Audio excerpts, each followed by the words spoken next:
दोस्तों, आप सभी ने कभी न कभी यह जरूर सुना होगा कि जब परमात्मा की लाठी पड़ती है तब आवाज नहीं होती, लेकिन दर्द काफी ज्यादा होती है। तो आज के इस वीडियो में हम आपको इससे जुड़ी एक कहानी सुनाने वाले हैं। अगर आपने अभी तक हमारे चैनल को सब्सक्राइब नहीं किया तो प्लीज हमारे चैनल को सब्सक्राइब करें, क्योंकि हम आपके लिए हर रोज ऐसी ही कहानियां लाया करते हैं। तो चलिए शुरू करते हैं। एक समय की बात है, एक साधु वर्षा के जल में प्रेम और मस्ती से झूमा चला जा रहा था।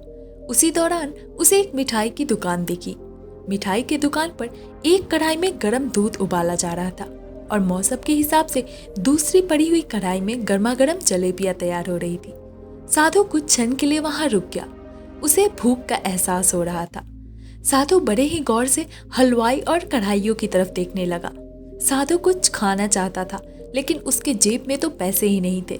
साधु कुछ पल वहां रुकने के बाद जाने ही लगा था कि नेक दिल हलवाई से रहा नहीं गया और एक प्याला गरम दूध का और कुछ जलेबियां उसने साधु को दे दी। साधु ने गरम जलेबियां गरम दूध के साथ खाई और फिर हाथों को ऊपर कर भगवान से प्रार्थना किया और आगे चल दिया। साधु बाबा का पेट भर चुका था। दुनिया के दुखों से बेपरवाह वह फिर एक नए जोश से बारिश के गंदले पानी के छींटों को उड़ाता हुआ चला जा रहा था। वह इस बात से बेखबर था कि एक युवा नवविवाहित जोड़ा भी बारिश के जल में उसके पीछे पीछे चला आ रहा है। एक बार इस मस्त साधु ने बारिश के गंदले पानी में जोर से लात मारी। बारिश का पानी उड़ता हुआ सीधा पीछे आने वाली युवती के कपड़ों को भिगो दिया और उस औरत के कीमती कपड़े कीचड़ से लथपथ हो गए। उसके युवा पति से यह बात बर्दाश्त नहीं हुई, इसलिए वह आगे बढ़ा और साधु के कपड़ों को पकड़कर खींचकर कहने लगा कि क्या तुम अंधे हो? तुम्हें नजर नहीं आती? तुम्हारी हरकत की वजह से मेरी पत्नी के कपड़े गीले हो गए हैं और कीचड़ से भर गए हैं। साधु हक्का बक्का सा खड़ा रह गया, जबकि इस युवा को साधु का चुप रहना बिल्कुल भी गवारा नहीं था। महिला ने आगे बढ़कर युवा के हाथों से साधु को छुड़ाना भी चाहा, लेकिन युवा की आंखों से निकलती नफरत की चिंगारी देखकर वह पीछे खिसकने पर मजबूर हो गई। राह चलते राहगीर भी उदासीनता से यह सब दृश्य देख रहे थे, लेकिन युवा के गुस्से को देखकर किसी में भी इतनी हिम्मत नहीं हुई कि उसे रोक पाए और आखिरकार उस युवा ने साधु को एक जोरदार थप्पड़ चेहरे पर जड़ दिया। बेचारा बूढ़ा साधु थप्पड़ की ताप को ना झेलता हुआ लड़खड़ाता हुआ कीचड़ में गिर गया। युवक ने जब साधु को नीचे गिरता हुआ देखा तब वह काफी खुश हुआ और मुस्कुराते हुए वहां से चल दिया। तब बूढ़े साधु ने आकाश की तरफ देखते हुए कहा कि वाह मेरे भगवान, कभी गरम दूध और जलेबियां तो कभी गरम थप्पड़, लेकिन तू जैसा चाहता है मुझे भी वही पसंद है। यह कहता हुआ वह एक बार फिर अपने रास्ते पर चल दिया। दूसरी ओर वह नवविवाहित जोड़े भी अपनी मंजिल की ओर चले गए। थोड़ी ही दूर चलने के बाद वह एक मकान के सामने पहुंचकर रुक गए। वे अपने घर पर पहुंच चुके थे। युवा अपनी जेब से चाबी निकालकर अपनी पत्नी से हंसी मजाक करते हुए ऊपर घर की सीढ़ियां तय कर रहा था। बारिश के कारण सीढ़ियों पर फिसलन हो गई थी। अचानक से युवा का पैर फिसल गया और वह सीढ़ियों से नीचे गिर गया।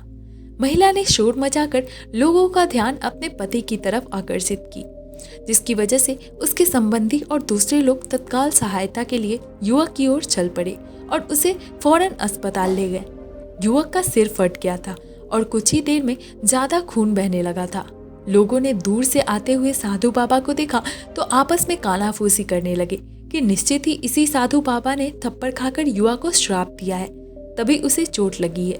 दूसरे लोगों ने यह बात सुनकर साधु बाबा को घेर लिया। एक युवक कहने लगा कि आप कैसे भगवान के भक्त हैं, जो केवल एक थप्पड़ के कारण उस युवा को श्राप दे बैठे। भगवान के भक्त में रोष और गुस्सा नहीं होता। अब तो जरा सी असुविधा पर धैर्य न रख सके। तब साधु बाबा कहने लगे कि भगवान की कसम, मैंने इस युवा को श्राप नहीं दिया है। तब लोगों ने कहा कि अगर आपने श्राप नहीं दिया तो ऐसा नौजवान युवा सीढ़ियों से कैसे गिर पड़ा, कि उसे इतनी गंभीर चोट अचानक से आ गई। तब साधु बाबा ने दर्शकों से एक अनोखा सवाल किया कि आप में से कोई क्या इस पूरी घटना का चश्मदीद गवाह मौजूद है यहाँ? तब एक युवक ने आगे बढ़कर कहा कि हाँ, मैं इस घटना का चश्मदीद गवाह हूँ। साधु ने अगला सवाल उससे किया कि मेरे कदमों से जो कीचड़ उछले थे, क्या उसने उस युवती के कपड़ों को दाग किया था? तब युवा ने कहा कि नहीं, लेकिन महिला के कपड़े जरूर खराब हुए थे। तब साधु ने फिर से पूछा कि फिर युवक ने मुझे क्यों मारा?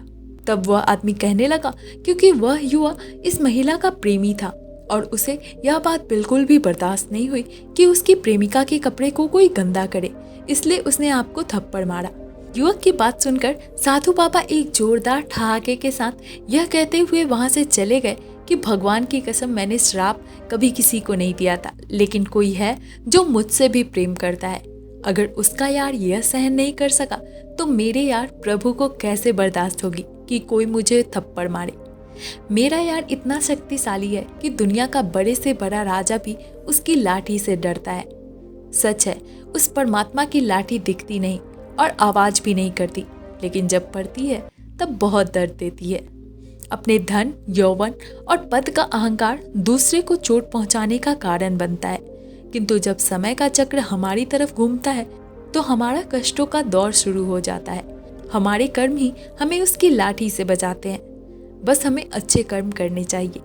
किसी को भी चोट पहुंचाना, खुद चोट खाने की तैयारी करना है।